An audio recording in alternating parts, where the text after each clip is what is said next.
नमस्कार दोस्तों। कहते हैं कि उम्र रिश्तों की परिभाषा नहीं करती।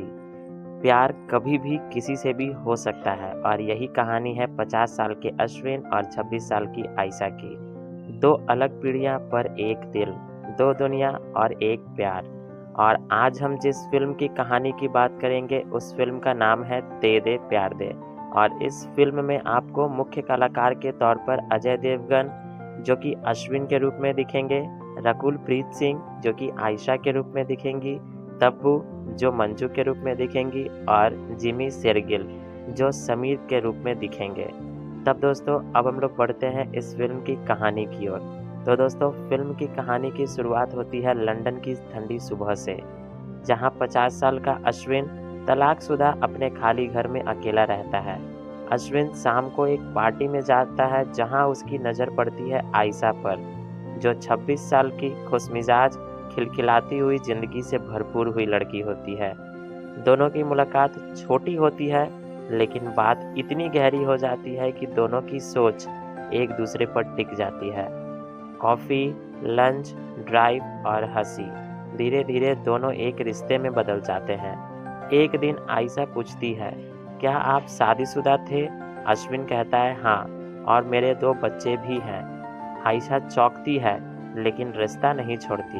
वह अश्विन की ईमानदारी से और जुड़ जाती है और फिर कुछ महीने बाद अश्विन बड़ा फैसला लेता है, आयशा को भारत ले जाने का। भारत में उसका परिवार रहता है, पूर्व पत्नी मंजू, बेटी इशिता, बेटा ईशान और पूरा संयुक्त परिवार। घर में तब हंगामा मच जाता है जब सब देखते हैं कि अश्विन अपने से 24 साल छोटी गर्लफ्रेंड लेकर के आया है। इशिता सीधे कहती है, this is so embarrassing. Manju ताने देती है, तुम्हें इस उम्र में यही सब करना था। आयशा इस माहौल में गुमसुम हो जाती है। वह खुश आने की कोशिश करती है लेकिन हर बार कोई ना कोई ताना सहना पड़ जाता है। घर में कई मज़ेदार लेकिन अजीबोगरीब हालात बनते हैं। कोई आयशा से पूछता है कि वह अश्विन की बेटी है या फिर कोई पूछता है कि क्या वो अश्विन की गर्लफ्रेंड है। कोई कहता है इशिता या आयशा जैसी दिखती है। अश्विन 2 तरफ से फंसा हुआ होता है, एक तरफ प्यार और दूसरी तरफ परिवार। एक रात ड्रिंक के दौरान बात अचानक बिगड़ जाती है। आयशा बोल देती है कि हम दोनों शादी करने का सोच रहे हैं। तभी पूरे घर में सन्नाटा सा छा जाता है। मंजू गुस्से से वहां से चली जाती है और इशिता रो कर कहती है उसके पापा उसे शर्मिंदा कर रहे हैं। इशिता की जल्द ही शादी होने वाली होती है लेकिन उसके फियांसे को यह रिश्ता गलत लगता है। वह शादी पर सवाल उठाने लगता है। इशिता इन सब से तड़प कर रह जाती है।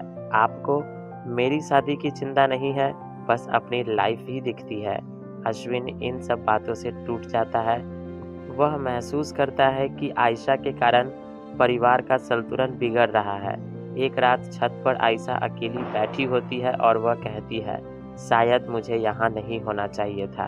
अगले दिन वह लंदन लौटने का फैसला करती है। अश्विन उसे रोकता भी नहीं क्योंकि वह चाहता है कि परिवार पहले जैसा ठीक हो जाए। उसके बाद इशिता की शादी की तैयारियां चल रही होती है।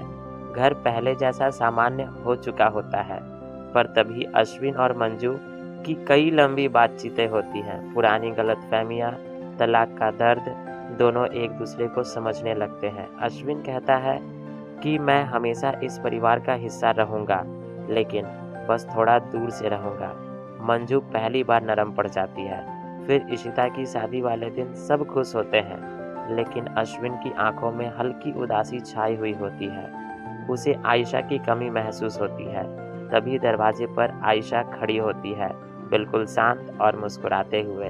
अश्विन उसे देखकर रुक जाता है। आयशा कहती है, मैं परवाह करती हूँ तुम्हारे लिए और तुम्हारे परिवार के लिए। इस बार मंजू आगे आती है और कहती है, अगर तुम इसे खुश रख सकती हो तो मुझे कोई दिक्कत नहीं है। फिर पूरा परिवार एक फोटो के लिए साथ खड़ा होता है और कैमरा धीरे धीरे दूर चला जाता है। तो दोस्तों, रिश्ते उम्र से नहीं, प्यार, समझ और भरोसे से बनते हैं। दे दे प्यार दे भी हमें सिखाती है कि दूसरा मौका हर किसी को मिलना चाहिए और प्यार कभी देर से भी आ जाए तो भी सही होता है। तो दोस्तों, ये थी कहानी दे दे प्यार दे फिल्म की। तब दोस्तों आज के इस वीडियो के लिए बस इतना ही। अब हम लोग मिलेंगे ऐसे ही किसी और वीडियो में, ऐसे ही किसी और फ़िल्म की कहानी के साथ। तब तक के लिए आप अपना ख़्याल रखिएगा। धन्यवाद।